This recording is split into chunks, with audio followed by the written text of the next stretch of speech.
Sunday Sundarakanda రచన Shri సుందరదాసు MS Ramarao గారు.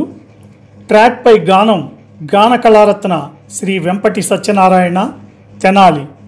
వ్యాఖ్యానం విశ్లేషణ సహజ కవి డాక్టర్ అయినాల మల్లేశ్వరరావు తెనాలి.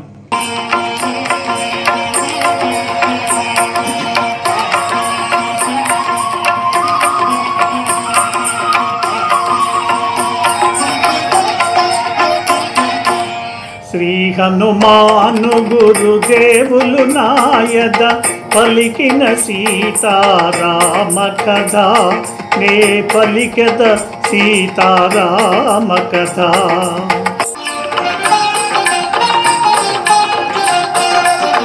అమ్మా సీత నమ్ముము నన్ను, రాముని దూతగా వచ్చినాడను.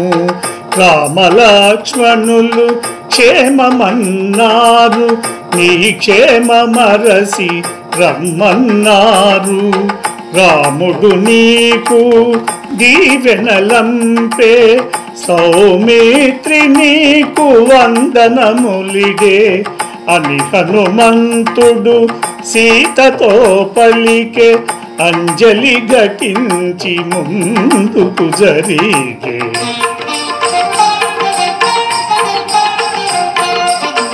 మారుతి అంతగా ముందుకు జరిగెను, జానకి అంతగా అనుమానించెను. రావణాసురుడే ఈ వానరుడని, కామరూపుడై వచ్చియుండునని. ఆశ్రమమున ఒంటిగనున్న తనను వంచిన సన్యాసీతడని తలవాల్చుకొని భయకంపితయై కటిక నేలపై జానకి తూలే.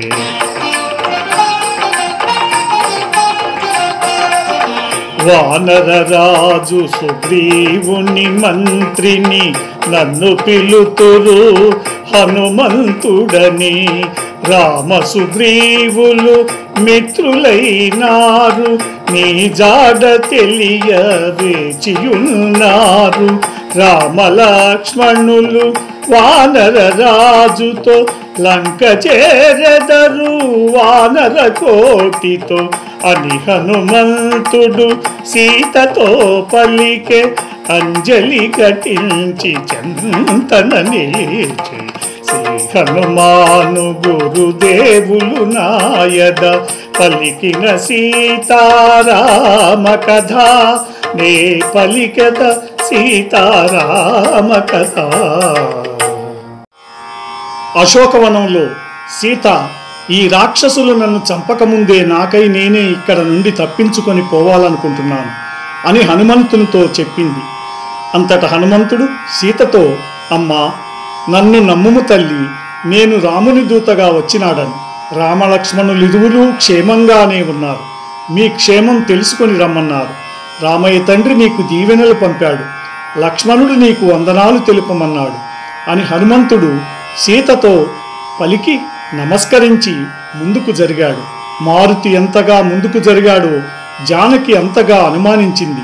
రావణాసురుడే ఈ వానరుడి వేషంలో వచ్చాడని, కామరూపుడై వచ్చి ఉండునని సీత అనుమానించింది. పర్ణశాలలో ఒంటరిగానున్న తనను వంచించి ఇక్కడికి తీసుకువచ్చిన సన్యాసి వేషధారి ఇతడేనని భయకంపితురాలై తలవాల్చుకొని కటిక నేలపై జానకి తూలిపడింది. అంతట హనుమంతుడు, నేను వానరరాజు సుగ్రీవుని మంత్రిని, నన్ను హనుమంతుడని పిలుస్తారు.